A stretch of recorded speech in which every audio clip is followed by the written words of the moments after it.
Jangan lupa like, komen, dan subscribe channel YouTube TVRI Bengkulu, serta nyalakan lonceng notifikasinya.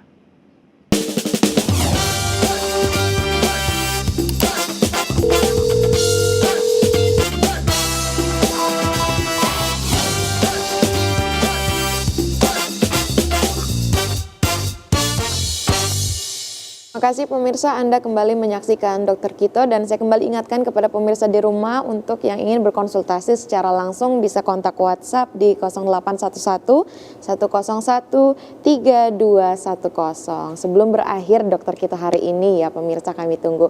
Baik, kita langsung lanjutkan ke Dokter Bella. Boleh kita lanjutkan ke pemaparan materinya, Dokter? Lanjut ya, ini tadi udah sempat menyinggung yang kuning-kuning tadi ya Dokter ya. Jadi kalau misalnya memang dia sudah menyumbat di salah satu saluran, nyangkut gitu ya di salurannya, itu bisa juga membuat kuning. Nah, ini tadi udah kita jelasin tentang anamnesisnya, terus juga pemeriksaan fisik ya. Yang Murphy sign positif ini artinya tadi nyeri pada saat perut kanan atasnya ditekan gitu ya. Terutama dia positif pada saat memang ada infeksi juga di sana atau ada inflamasi, itu menyebabkan jadi makin nyeri gitu ya. Terus ada lagi pada pemeriksaan fisik batu saluran empedu ini dia tidak menimbulkan gejala pada fase tenang, itu yang tadi. Jadi dia akan asimptomatik pada yang memang batunya nggak nyumbat gitu, hanya di kantong aja gitu. Atau misalnya batunya masih kecil-kecil, atau memang juga yang masih awalnya itu dia masih kayak lumpur-lumpur atau yang namanya sludge ya. Jadi nanti pada pemeriksaan itu juga kadang dibilang oh ini masih lumpur aja atau sludge. Itu artinya dia belum mengendap menjadi batu gitu. Tapi dari sludge atau lumpur-lumpur yang ada di dalam kantong empedu itu sudah ada untuk pemicu ya, istilahnya adalah pemicu untuk terjadinya batu itu sendiri gitu. Nah, kadang teraba, hepar, dan juga sklera ikterik. Itu maksudnya adalah matanya yang kuning tadi kalau misalnya kita lihat dari visual gitu ya.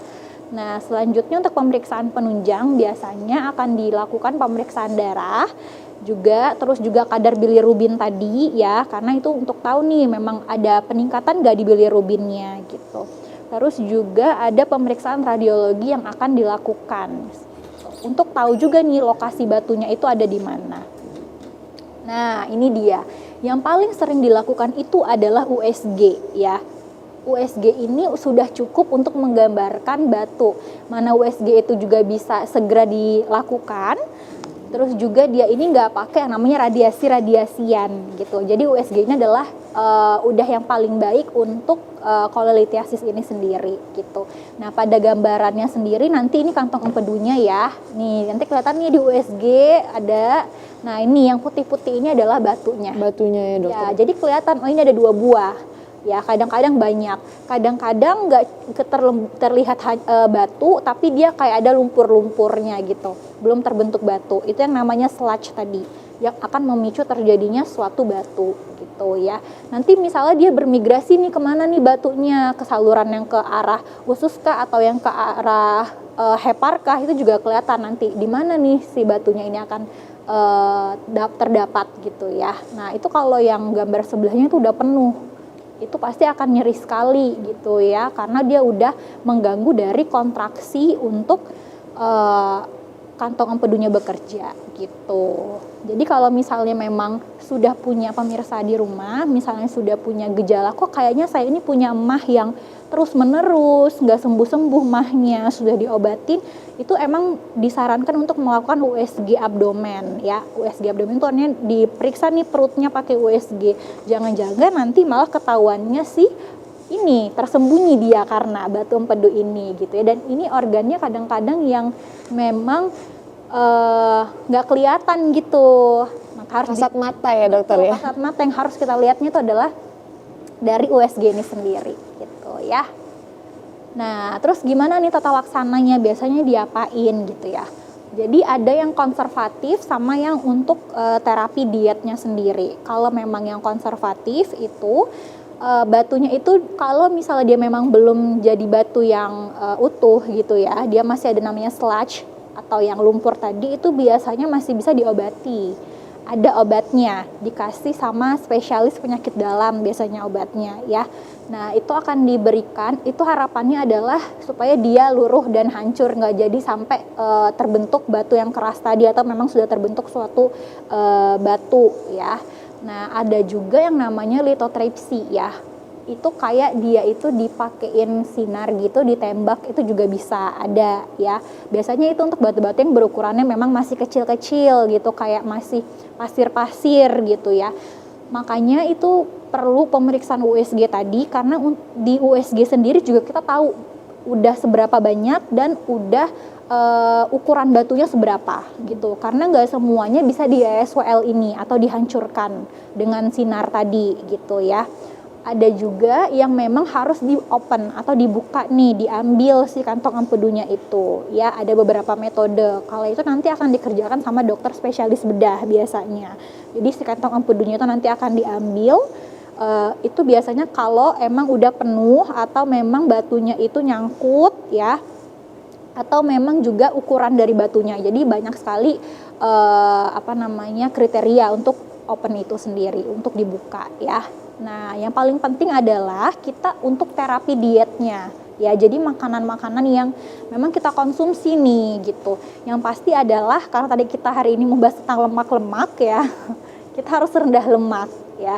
Harus rendah lemak, terus juga hindari kolesterol yang dia ini memang tinggi dari lemak hewani gitu ya. Jadi kan Daging ya dokter ya. boleh juga nih kekurangan lemak di tubuh kita, ya kan. Takutnya nanti juga malah jadi statisnya si kantung empedu. Nah makanya konsumsi lemaknya itu yang cukup dan boleh didapatkan dari lemak nabati, misalnya dari makan kayak buah-buah alpukat gitu ya, sayur-sayuran yang ada lemaknya, terus juga buah-buahan dan juga kacang-kacangan itu juga boleh ya gitu. Terus untuk komplikasinya, nah jangan sampai tadinya yang ini kantong cuman batu aja sampai mengalami komplikasi ya.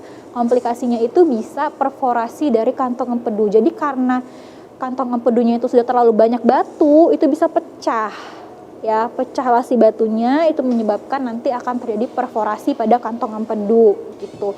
Nah kalau udah pecah pasti gejalanya akan lebih sakit, akan lebih bertambah, terus juga penanganannya pun juga malah jadinya harus segera gitu ya. Terus juga atau infeksi pada kantong empedu tadi itu juga bisa. Atau nanti kalau misalnya memang dia menyebabkan ada batu yang nyangkut di saluran hati, itu bisa juga menyebabkan abses ke hatinya dan memang akhirnya bisa jadi infeksi gitu ya, atau sepsis. Nah jangan sampai ke tahap itu, makanya kita harus tahu nih pencegahan untuk kolesterolnya. Yang pertama itu adalah kita harus menerapkan pola makanan yang sehat ya. Yang sulit ya dokter ya sebenarnya. Sebenarnya kita harus batasi konsumsi yang mengandung kolesterol dan hindari yang alkohol gitu ya. Banyak makan sayur dan buah. Habis itu kalau tadi memang ada faktornya adalah fat, maka kita harus diet atau berat badan, tapi nggak boleh diet ekstrim ya. Tadi dijelasin sama dokter Wenti, takutnya tadi statis, nggak ada kerjanya si kantong empedu, malah bikin juga penyebab awalnya gitu ya, si batu. Nah jadi selanjutnya adalah disertain dengan olahraga yang teratur ya. Aktivitas fisik itu dapat memperbaiki kadar kolesterol yang ada di dalam tubuh. Jadi dianjurkan memang olahraganya itu 30 sampai 60 menit setiap hari gitu ya. Boleh jogging, boleh lari, boleh bersepeda, boleh berenang, dan yang paling penting adalah hindari kebiasaan merokok. Nah, ini warning ya dokter ya. Betul. Ini harus banget ya kalau yang ini ya. Bukan hanya untuk kolelitiasis ya, tapi untuk semua segala penyakit nih. Itu bisa juga sumbernya dari kebiasaan merokok ini gitu. Yang paling penting adalah tadi ya, kita harus kelola dari faktor resiko yang ada 6F tadi, seperti itu. Untuk ibu-ibu misalnya memang dia yang sudah gemuk, itu nanti bisa dikonsultasikan cocok nggak pakai kontrasepsi, karena kontrasepsi tadi juga bisa meningkatkan hormon estrogen tadi, itu juga bisa menyebabkan kole tadi. Itu bisa dikonsultasikan nih ke dokternya, cocok nggak kalau misalnya saya nih udah punya berat badan yang berlebih, cocoknya pakai KB-nya yang bagusnya yang mana gitu. Apakah yang hormonal atau yang non hormonal? Itu bisa dikonsultasikan juga. Intinya harus konsultasi ya dokter. Betul. Oke, udah. Baik dokter, boleh silakan duduk dulu. Cukup panjang dan lebar ya dokter ya penjabaran materi hari ini. Boleh dong closing statement dari dokter Wenti terkait dengan penyakit batu empedu supaya bisa terhindar juga nih pemirsa di rumah dan kita semua dari batu empedu. Oke, jadi karena kita tahu batu empedu penyebabnya adalah lemak, maka yang pertama adalah lifestyle atau gaya hidupnya harus dirubah. Kurangi atau hindari makanan yang kolesterolnya tinggi, tapi tetap makan lemak yang rendah. Contohnya adalah tadi ya, sayur, buah-buahan, atau lemak nabati. Dan yang kedua adalah jangan lupa untuk olahraga yang teratur minimal 30 menit sampai 60 menit per hari. Nantinya jangan berlebihan dan jangan kekurangan ya dokter ya. Baik, terima kasih dokter Bella dan juga dokter Wenti karena sudah memberikan informasi yang penting kepada pemirsa di rumah. Baik pemirsa, cukup sampai di sini perjumpaan kita kali ini. Saksikan terus Dokter Kito Senin hingga Jumat pukul 10 waktu Indonesia Barat. Dan saya mewakili kerabat kerja yang bertugas mengucapkan selamat tahun baru Imlek 2025 untuk saudara dan juga saudari yang merayakan di seluruh Indonesia. Semoga selalu membawa keberkahan, keselamatan dan juga kesehatan untuk kita semua. Kongsi Pacai.